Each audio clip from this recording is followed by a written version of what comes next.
Welcome back to another episode of Ivy League Addict. Here we are, we're down here in the desert right now on the Old Spanish Trail. And I've been here before. I did a video recently of this, but I didn't explore around a whole lot. And so I just decided to come back down and we're gonna come check it out. I'm gonna bring you all along with me and let's see what we can find. I've already been looking around here and I found a few things that I missed the last time. This is all new to me right now. I've never found a Spaniard, so I didn't ever even look for them. I just by chance ran into this one just out of the blue. And so we're gonna come explore it more now that I've studied into it a little bit. I don't know a whole lot, but I do know their symbols have a lot of meaning behind them. And so I'm just coming back down looking for symbols and just kind of being a part of history. It's pretty amazing to me to just be a part of something old. So anyways, we're gonna come check this out and see what we find, and the quest for the buried treasure begins. So here we go. Huh? Me and Spice down here today. Get down. So we started looking around and immediately I find this. Kind of looks like a little person or something, but I'm gonna have to go back in and study some of the simple stuff. And then right down here, right down here, we got like a line with 3 crosses on it. Kind of interesting. You can tell that's been there a long time. And then right here, it looks like some of the stuff is washed away. There's just a little line there and there, but we got this little diamond shaped thing. It almost resembles like a snake to me for whatever reason. I don't know, but that's pretty cool. And then if we come over here, I saw this the other day and I didn't really pay too much attention to it, but there's actually an arrow right there pointing down for whatever reason. And then we got an old cross here. So old cross is here. There's a K and a something. That kind of looks like that would be more recent, but I don't know. Got that cross here. Got that cross here. So we're just gonna look around and explore more right around this general area and see if we can't find other clues or signs. We got ashes coming out of this like mouse hole or something, so that interests me. So I'm gonna go up top and see if there isn't something above here that was also here at one time. What is that? Oh, it's just a dead beetle. Anyways, we're gonna check this out and see what we can't find. This is pretty cool. It's like they got a tunnel back there to make fire back in there. And then it comes around into here. And they got another opening on this side of it to get into it, whether that was to warm the cave and they slept in here or whatever they were doing, I don't know. But it's pretty cool to see and be a part of this. So, well, y'all, I didn't have to get far. You can see the one right here behind me. That cave little thing I was at was just right there, about, I don't know, 20 yards. There's another spot right here where it looks like the rock ledge slumped off. And so I come up in here to check out this cut. And we got this little thing right here.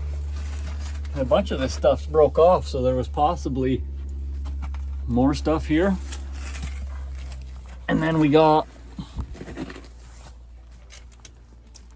3 more, or 2 more of these symbols.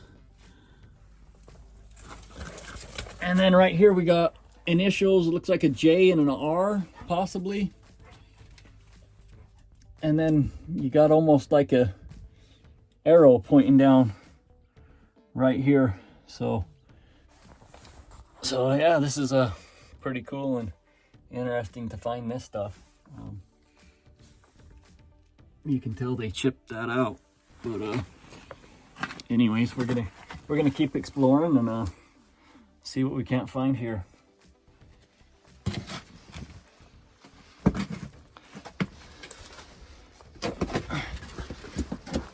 got something else right here.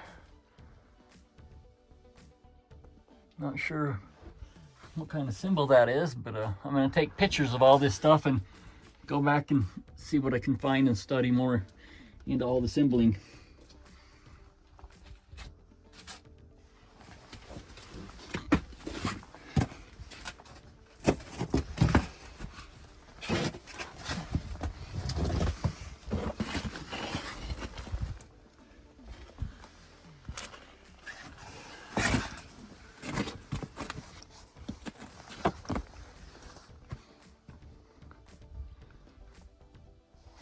Spice, come here.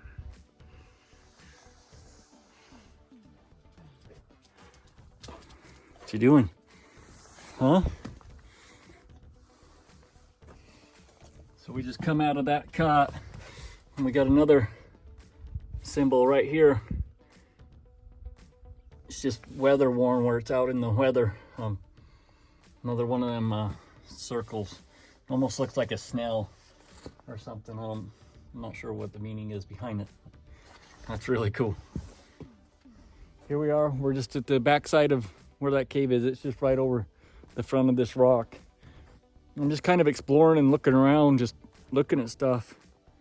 And I just found a pile of red rock. And if you look in here, it's all white. And I've heard they did stuff like this to make it more noticeable that it's out of place in just by the coloring. It's all covered by snow. So I'm gonna have to kind of check that out and see what we got right here. It may just be a campfire from somebody, but I don't know.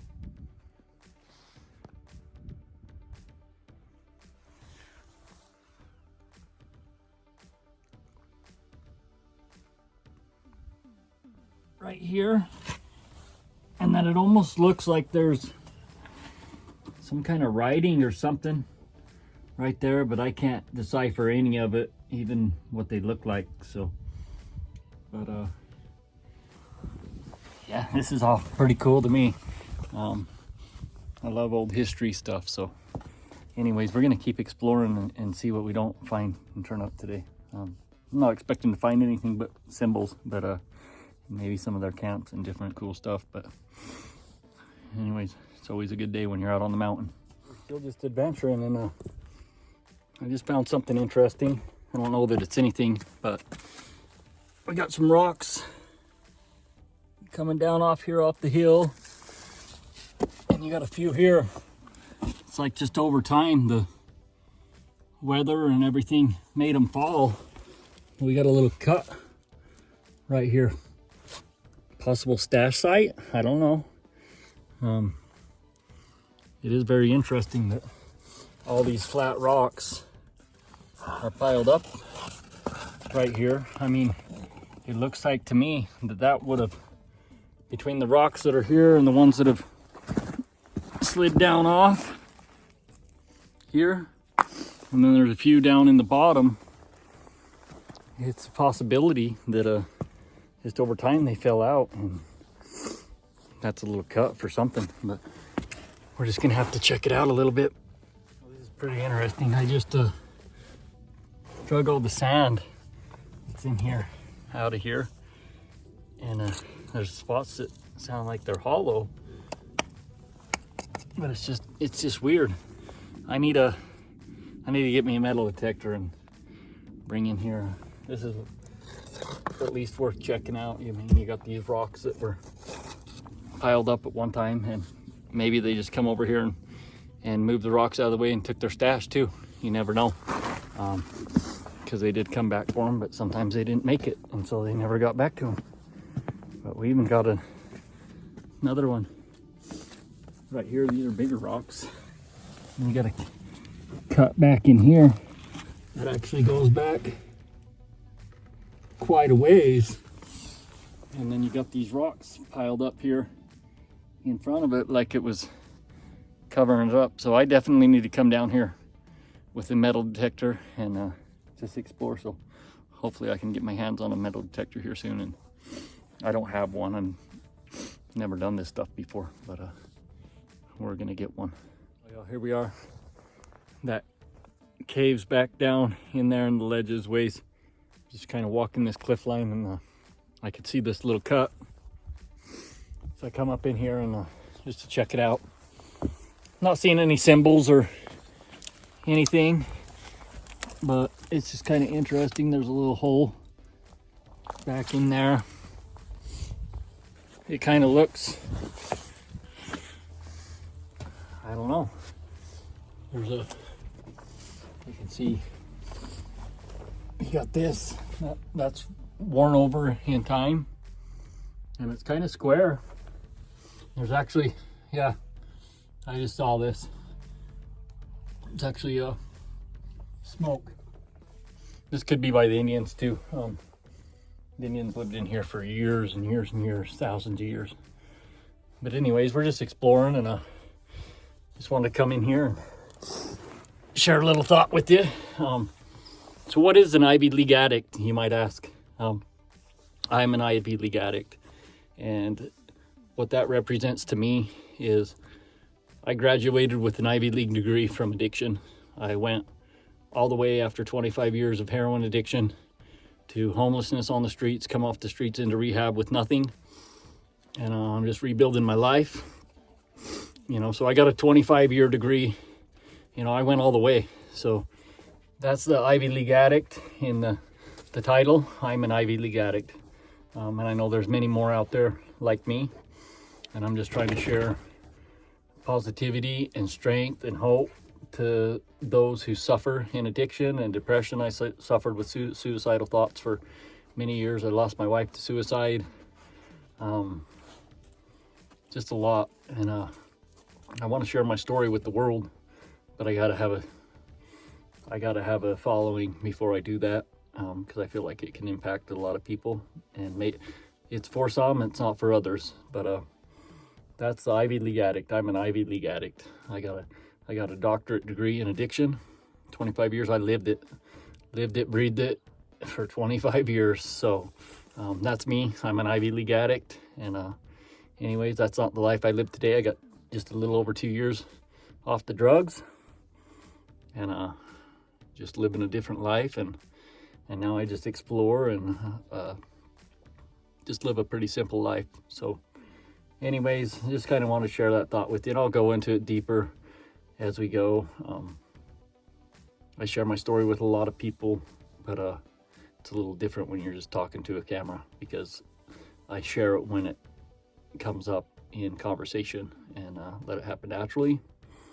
And then I share my thoughts and opinions and where I come from with those who are suffering from the same thing. So it's just a little different, but anyways, we're just going to keep exploring and see what we can't turn up, and I'm going to bring you all along, and we're going to see what we can't turn up today. Well, here we are. We're just back to the camp that I first started at. I found a lot of interesting things. I'm not going to say one way or another of what they are, but I definitely need to find a metal detector and come back down here and just kind of search around. It's worth a shot, but it's pretty cool, all this old stuff. I'm just sitting here kind of in awe. This one has got to be my favorite. I don't know how well you can see that, but that's just so cool to be a part of history and just be here where people of old were at one time, and just the great mystery of why they were here, what they were doing, and just checking it out. It's a pretty cool thing to experience, and it's not about trying to find treasure. It's not about trying to find gold, or not to me anyways. It's just about trying to be a part of history and whatever it was they were doing here, and the spirit they leave behind. I've been in different camps where I feel different spirits, and some of them give you an uneasy feeling, but especially Indian camps. But I've only been in probably a couple that give you that uneasy feeling. Most of them just give you the most peaceful, amazing feeling you ever felt in your life, and that's something to seek. So anyways, please like, share, and subscribe if you're liking the videos. It helps me to grow, and it helps me to get out there, and I feel like I got a good reason to be out there, but I don't want to share all that until I'm out there. So please just help me grow the channel, and we'll just go from here. And either way, I don't really care. I'm just doing this because this is what I do. And if people are liking it, I'd love for you to come along and join me. But anyways, we're going to catch you on the next one, and hope to see you soon.